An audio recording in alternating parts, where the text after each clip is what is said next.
So let me get started. We have come a long ways from PNLD 2004. So here's a diagram called an actogram. And what is plotted here are dark and bright patches. The dark patches are when a baby is asleep, and the light patches are when it's awake. And you can see that after the baby is born, it's very irregular and random in its sleeping patterns. And then as it progresses and grows, by 26 weeks, it's pretty much entrained to a diurnal cycle. The circadian rhythm happens to, and the parents who want to feed the baby at regular times entrain the baby to this wonderful day and night pattern that proceeds to happen. It's a transition that happens right around here sometimes, okay, if we are lucky. So this data was taken a long time ago, slightly before I was born, and it's still one of the nicest examples of this kind of behavior. Now, this second slide shows the people who introduced me to science and physics, and this is Emil Wolf and this is Leonard Mandel, and I was a graduate student in the University of Rochester in the mid-70s. So when I reached there, I thought I would be a theoretical particle physicist, but then I met Leonard Mandel, and I don't know if in the audience there is Professor Prabha and Professor Srinivas. MD Srinivas is sitting right there. I haven't seen him in 47 years. The last time I saw him was to see him off at the airport in Rochester when he was coming back to India from there. And it's fantastic to be able to reconnect after all this time. But MDS was working with Emil Wolf at that time and finishing his PhD. And we had a common interest in music. So we listened to lots of music. We discussed lots of gossip about physicists and their natures and all kinds of things. And Srinivas said, why don't you consider working with Leonard Mandel? Instead of studying theoretical particle physics, maybe you should go and ask Mandel if he can take you on. So I did. And Professor Mandel said something very simple. He said, young man, have you ever done any experiments? And I said, no. He said, have you ever worked with a laser? And I said, no. And he said, have you ever used a computer? And I said, no. Then he said, well, then you'll just have to work very hard. I said, okay, that sounds like a deal. So he took me on. And these two folks have had an incredible experience on my life. They turned my life around thanks to Srinivas's advice, and it was a turning point in my life. Okay, now coherence and randomness, the topics that they were really interested in, is something that I have always been fascinated by. And the previous talk by Professor Dhar was wonderful because it brought up the whole topic of BTW, by the way, right? Bachtang and Wiesenfeld. And he introduced self-organized criticality, lovely talk. And in 1987 or 88, I happened to actually meet Kurt Wiesenfeld for the first time. And through Kurt, I met Edgar, who is seated way back there because Edgar happened to be Kurt's academic father. And that was the beginning of a long friendship that we are renewing here again. And so all sorts of interesting things happen with self-organized criticality. I also spent a year and a half as a visitor to Dietmar Plenz's lab. And Theo talked about Viola Priseman and her work. And Dietmar, of course, is one of the people that has been instrumental in making the measurements. Beggs and Plenz first started making those measurements in 2003 of neuronal avalanches. So I'm deeply interested in some of the other discussions that are going on here. Okay, but what I wanted to start with is a problem that I was introduced to. It's called Mandel's formula, and it really relates. This work was done in 58. It assumes that when you try to detect a single photon, you use a photodetector. It uses the photomultiplier effect, okay? And what it does is some intensity of the light, some energy is incident on a metal detector, and electrons get emitted and counted with a probability or statistical distribution that is P, K, T, capital T. This is the number of photons detected in a time interval of counting capital T at the time T, okay?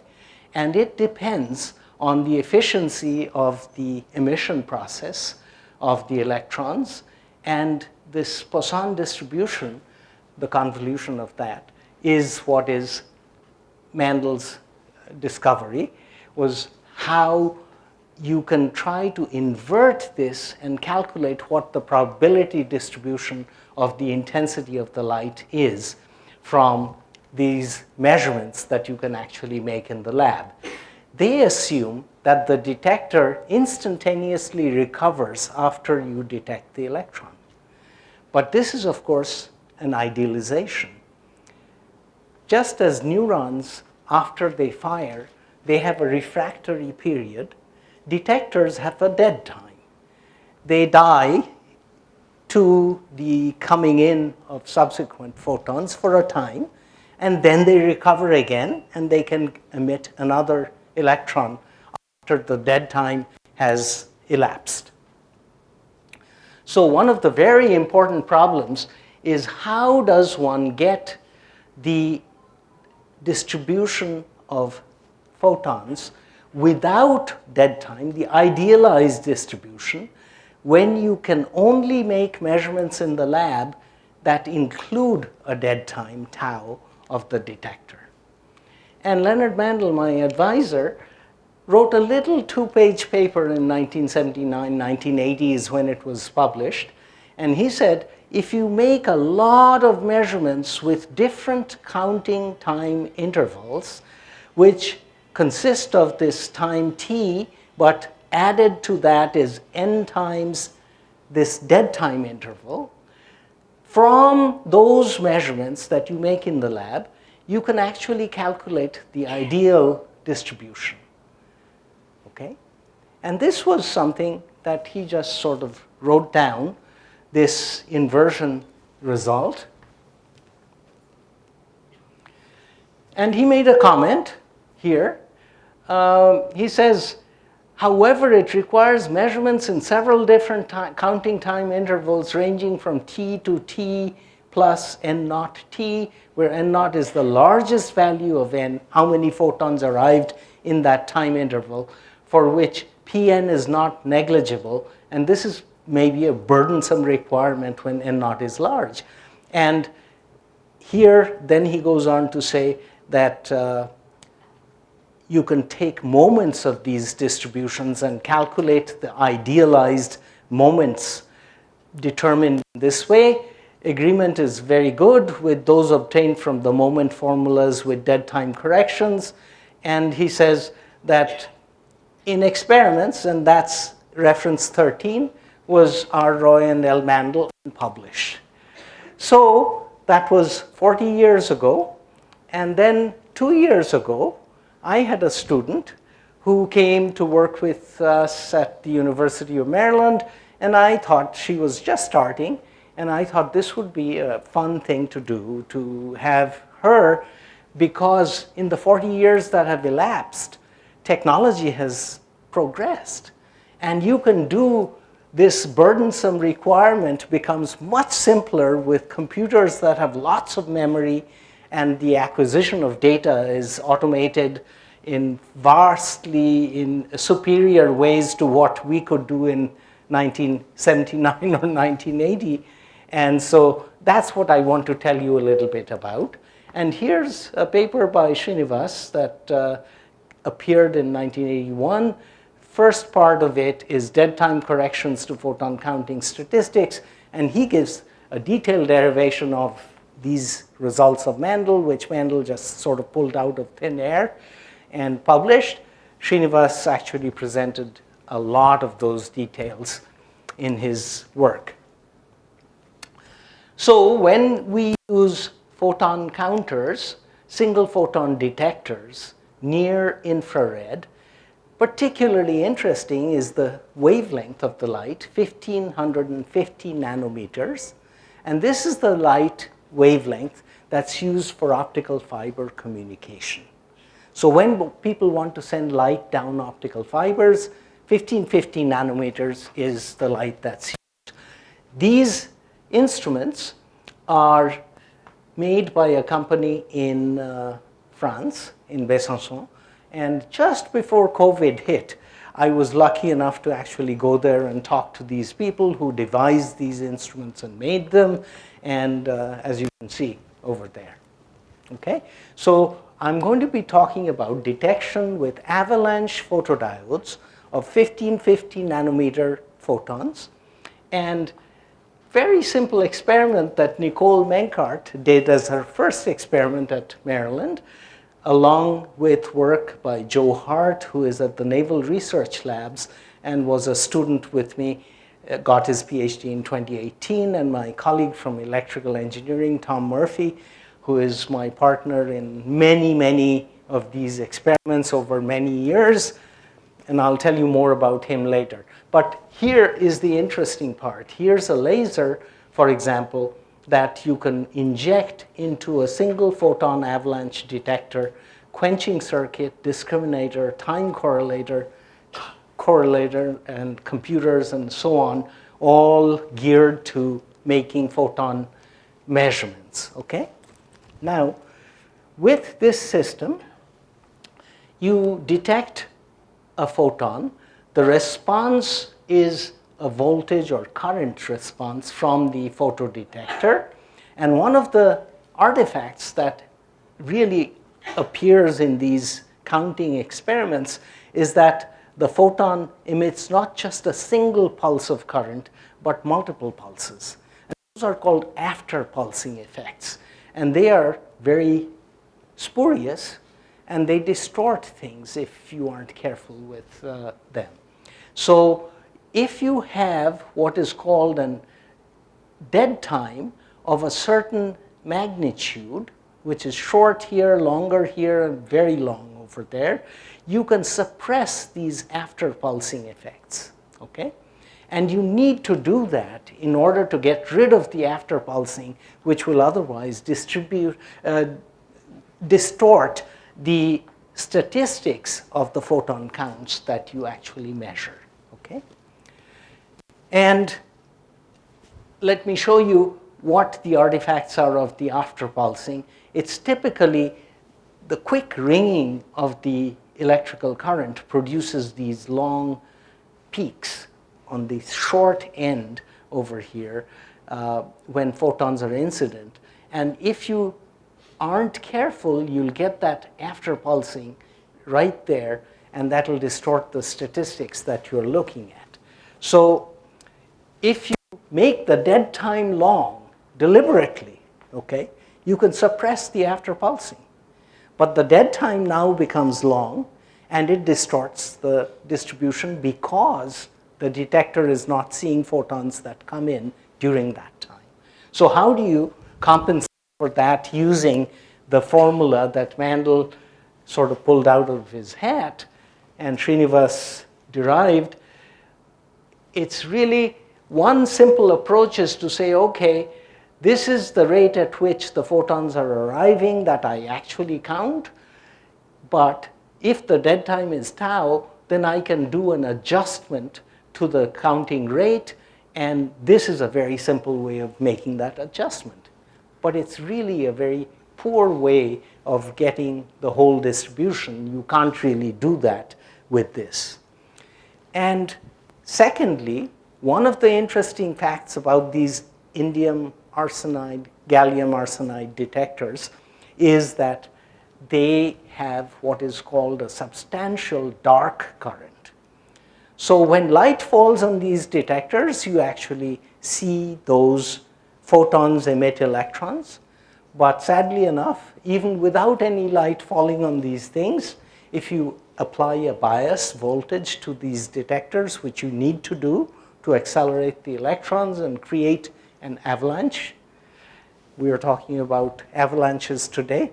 So when you apply that bias, you get large numbers of dark counts. Dark counts are counts that happen when no light is incident on the detector. Okay? So you have to really worry whether the dark counts, what their statistics is. And it's often assumed that it's Poissonian. But here are some measurements with a bias applied that gives a 10% quantum efficiency for these photodetectors, or 20% quantum efficiency. This is the measured histogram of numbers of photons in arriving in a counting interval here of, it's a pretty large interval of 0.015 seconds. You can see no photons and up to 9 photons in this measurement. Okay? Now, if I try to just take that rate of, measured rate of arrival of these dark counts and plot a Poisson distribution, I get this distribution. Okay? The measured distribution is far narrower than that Poisson distribution. You have totally distorted the statistics of this system. If you just apply that simple correction for the adjusted rate of arrival, you get these red dots.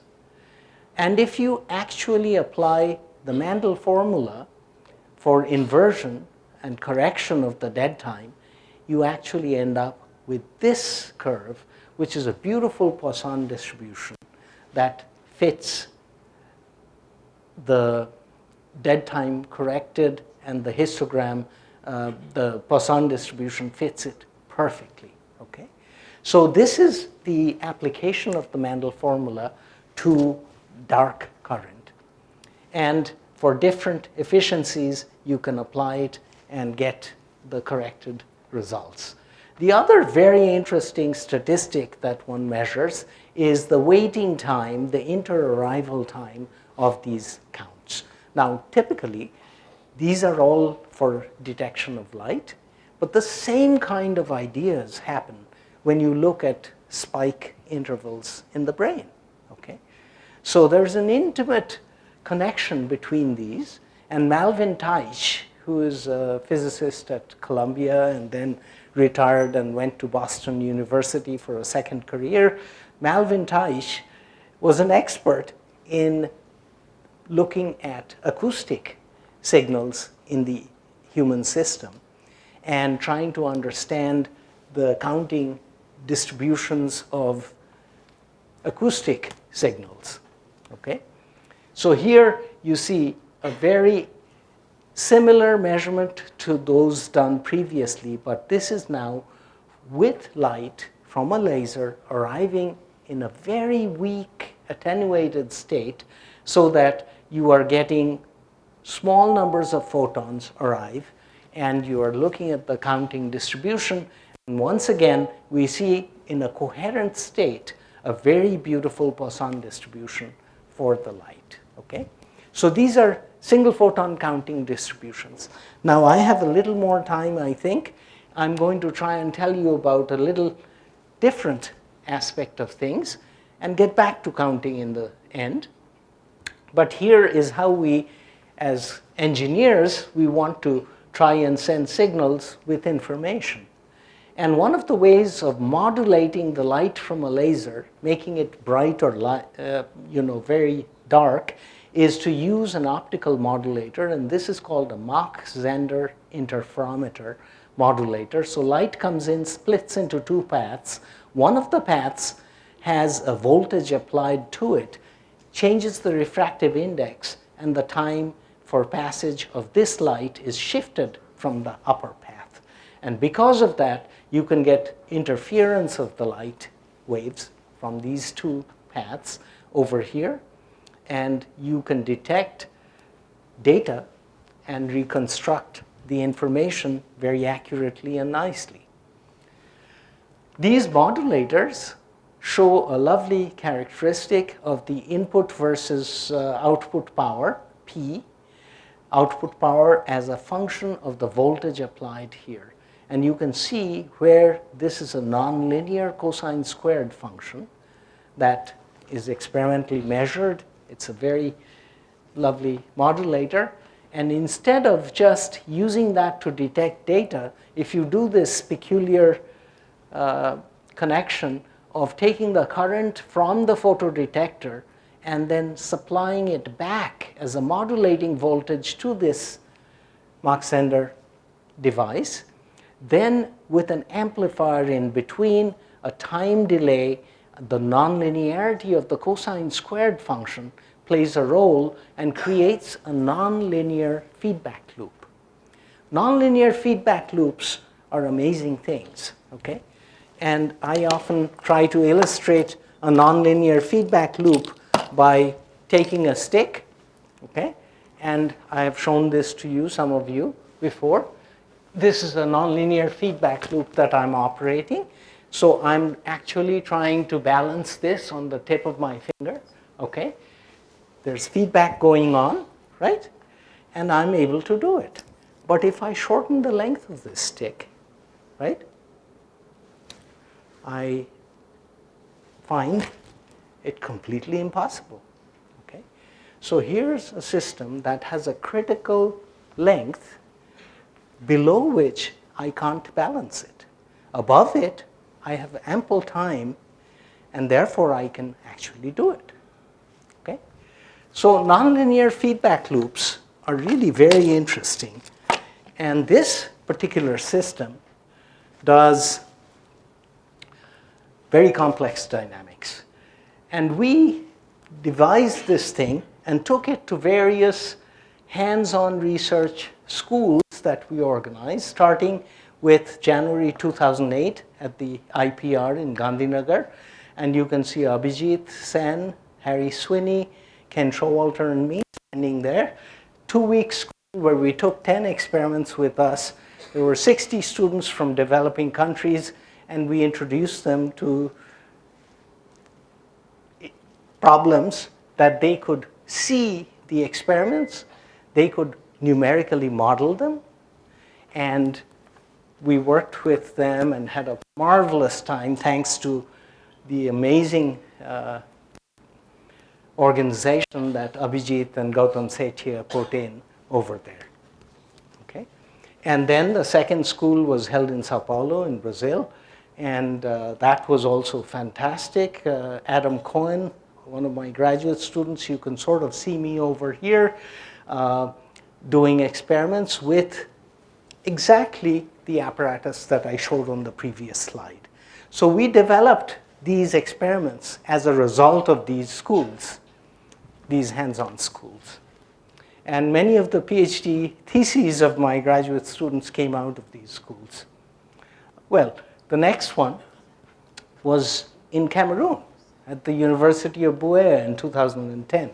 Then ICTP, then in Shanghai in 2012, and then ICTP took over this program, and it's been held at ICTP until the pandemic hit, and then it shut down. Maybe it'll come back. But here's what happens in that optoelectronic circuit that I showed you. Here's the experimental results. As I inject more power into that system, I go from periodic oscillations to quasi-periodicity to chaos, and this set of simulations is done by using, let's see, a set of a very simple equation that corresponds to what is going on with the voltage that's applied to this modulator. And it's an equation with a time delay in it. Okay? So nonlinearity and time delay produce very, very interesting and amazing dynamics. And this is Jan Chembo, who actually was the first to build a circuit of this kind. When he visited my lab in 2004, he told us about it. And I sort of stashed that away in my head and used it for one of these experiments at our school. And then invited Jan to attend our school as a group leader in 2010 in Cameroon, because he was from there, and so he did. Okay? And Jan is here with two graduate students that I had at that time, Adam Cohen and Bhargava Ravuri.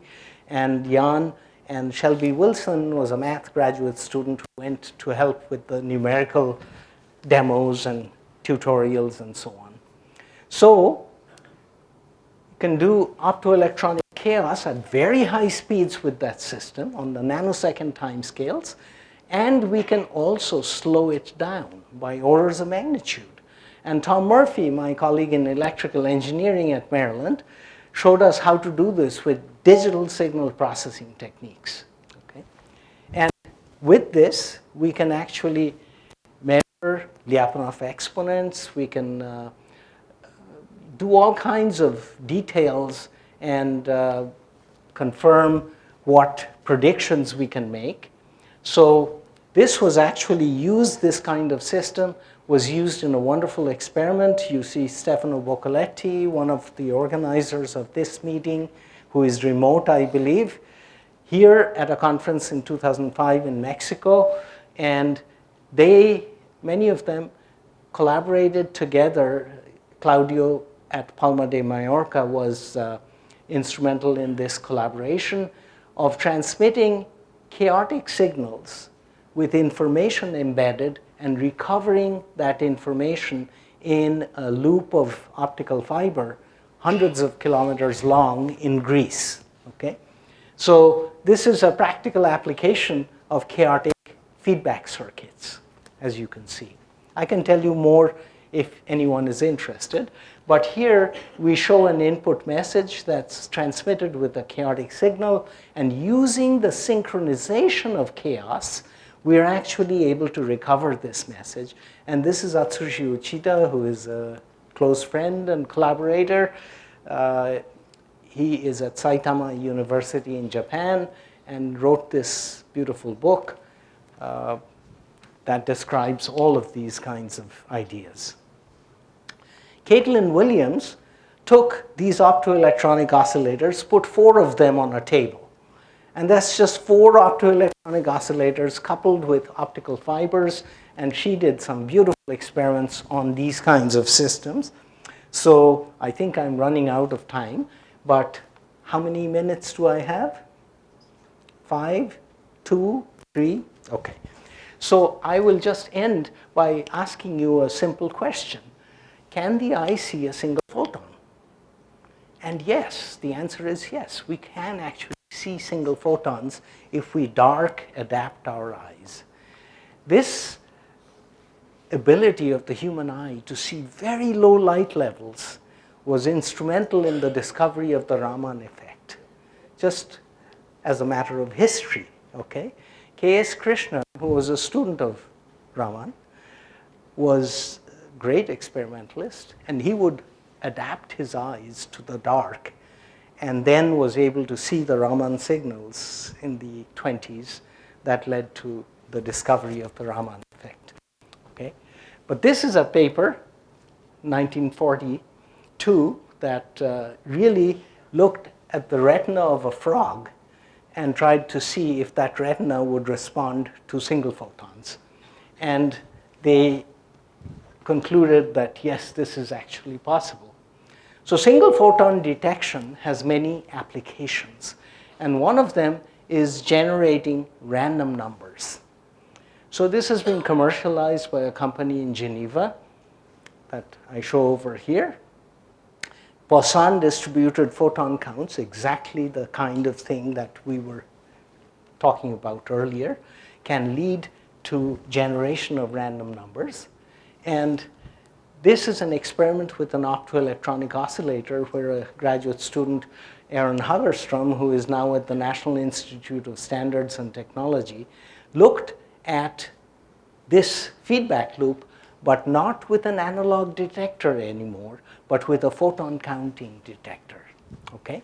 And I won't get into details, but I will just play over here for you a three-dimensional time delay embedding that he did to show the transition from a Poisson glob to a chaotic attractor as you change the number of photons per delay time from very small numbers to thousands of photons. Can you see?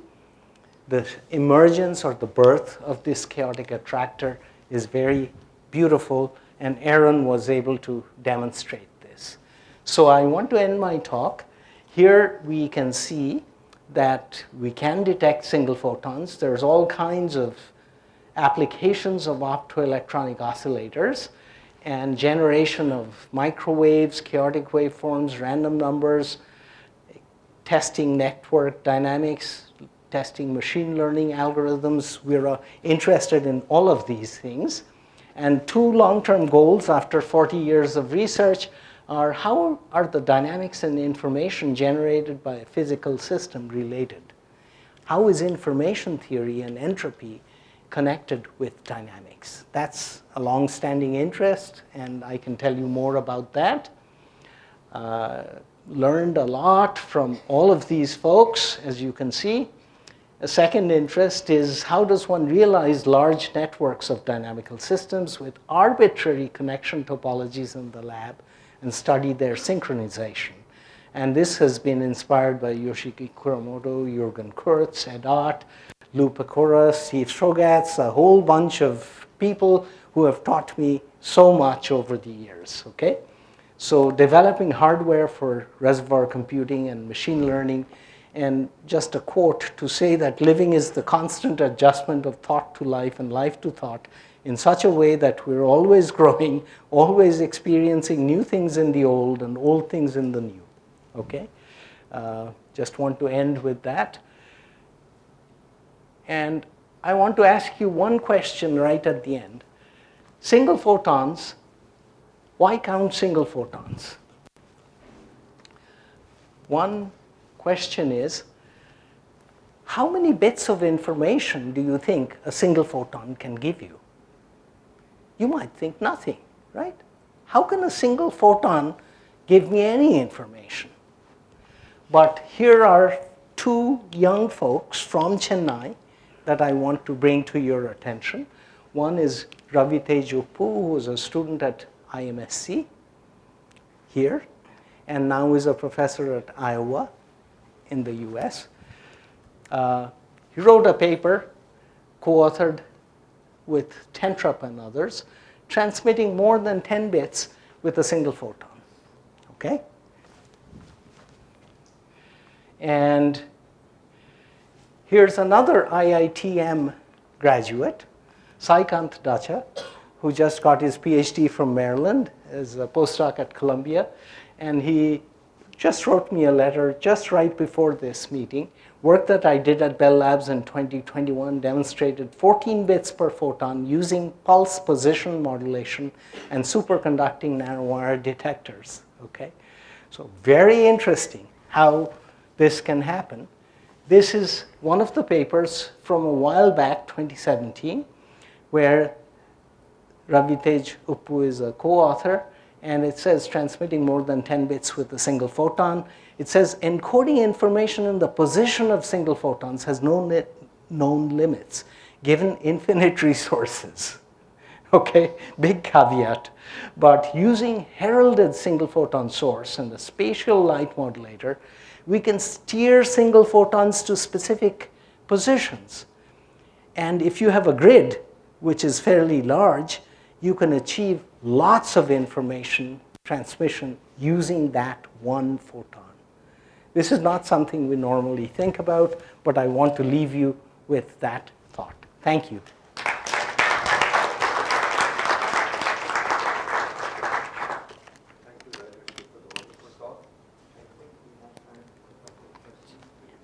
And I'm here all week, so questions can be deferred.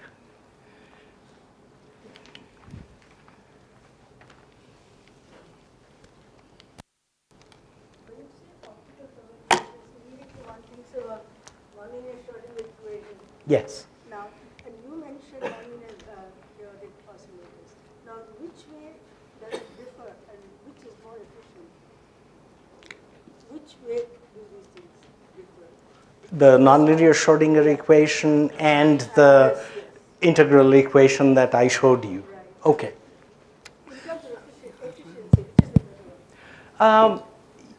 They have very different purposes in some sense. So this delay differential equation is just a time delay model that one is using for this electro-optic loop, okay?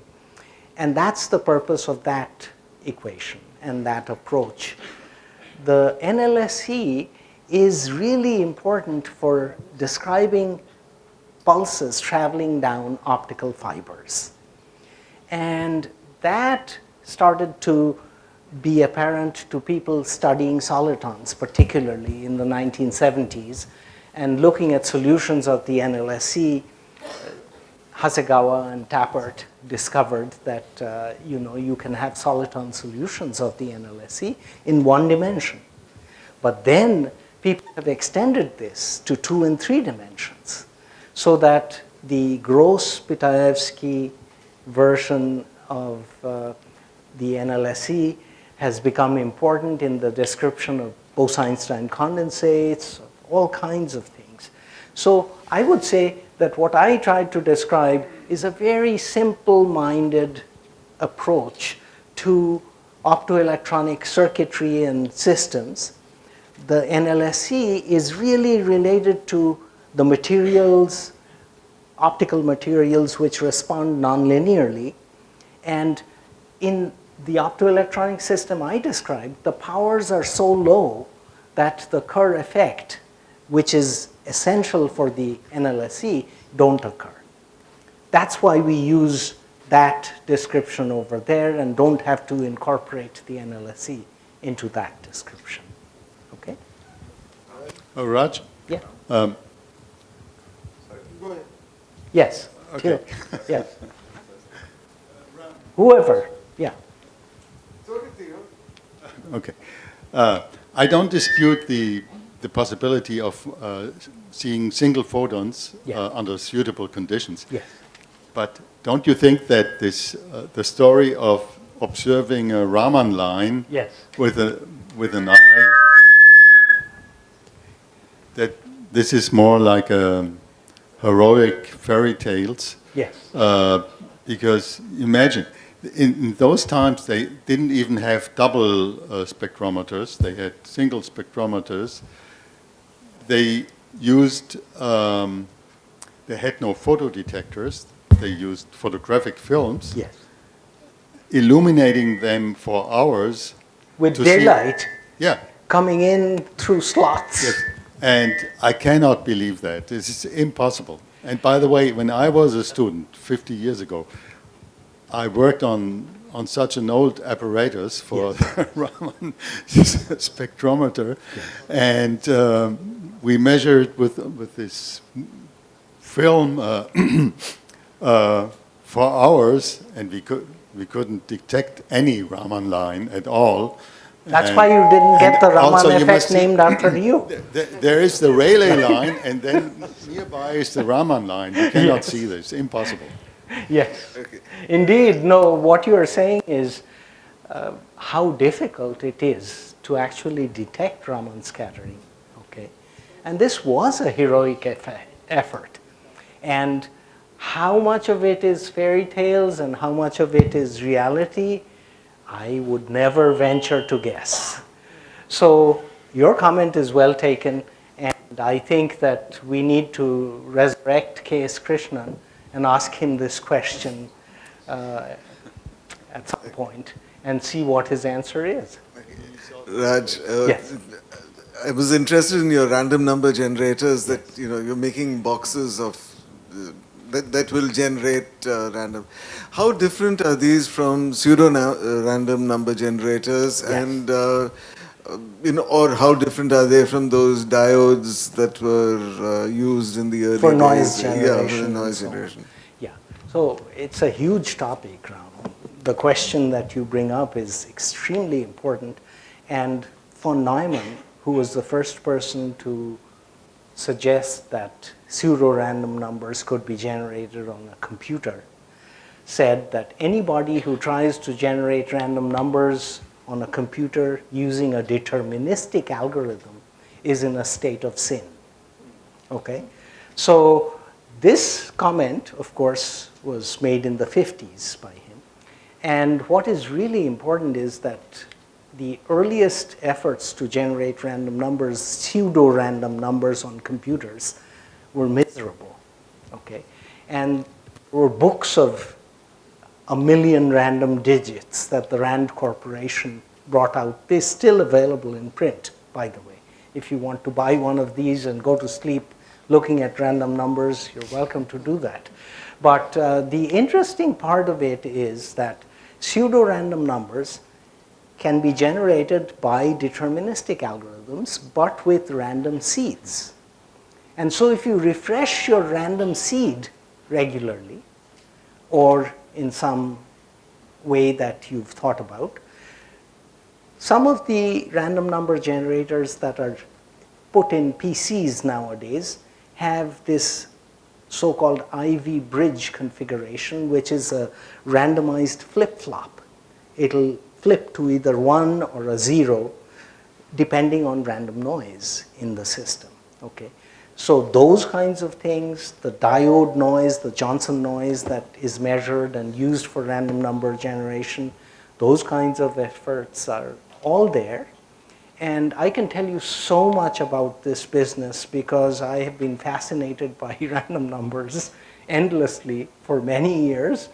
And my colleague Tom Murphy actually has at his website a pseudo-random number hall of shame rather than hall of fame, because there have been so many hackings of pseudo-random sources. Okay?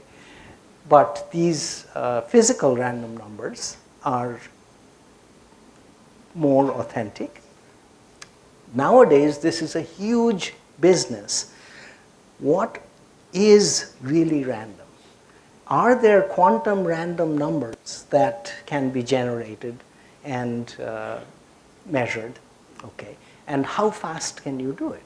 So Atsushi Uchida, whose work you saw a little bit, in 2008 kind of revolutionized the whole field by introducing very fast chaotic oscillators with random fluctuations and digitizing those. He was able to surpass the rates at that point by 3 orders of magnitude. Okay? And since then, things have progressed to where we can now produce terabits per second with chaotic systems for random number generation. I think it's one of the best applications of chaotic systems that I know about. That's practical and useful. Okay? And there's still always going to be argument about, are these truly random? What is the random seed that's used in a physical photonic generator? It's spontaneous emission. That is the randomness at the quantum level that's really important to reseed it and make it happen over and over. Okay? Thank you. Yeah. Is it time to adjourn for tea? Yeah. Well, let's thank both speakers and adjourn for tea.